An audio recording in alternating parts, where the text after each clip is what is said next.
Hey y'all, welcome and welcome back to my channel. Today I'm sharing with y'all a quick tutorial on how I did my crochet braids. I purchased this hair on Amazon. It comes with a crochet hook, some accessories, and 8 packs of hair. Each pack has 16 braids in it, which is a lot of hair. So yeah, do not sleep on them.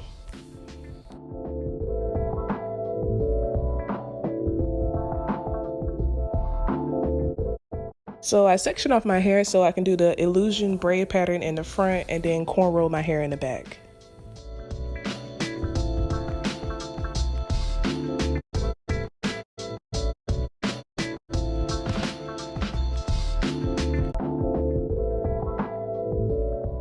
I was just taking a moment to laugh at myself for these struggle braids, but honestly, if you're like me and your braiding is not that great, it doesn't matter because the style will still come out great. They're not going to see what's underneath anyway, so yeah, it's okay. It's okay. I'm using the crochet hook to tuck in my ends. If you made it this far in the video, you're liking what you see, go ahead and smack that subscribe button.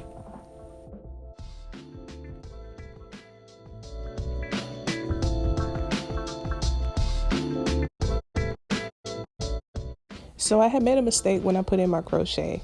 You see how the knot is on top and it makes the braid look bulky? Well, I'm about to fix all of that.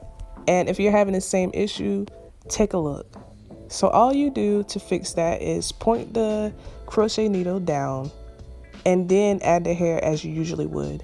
This fixes the bulkiness issue and makes the braid lay flat.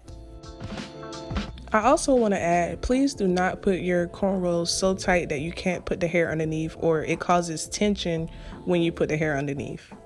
It's not worth it, y'all. Make those cornrows looser so you don't have the tension. When you're adding in the hair, especially in the front, keep it a finger width apart to prevent overcrowding.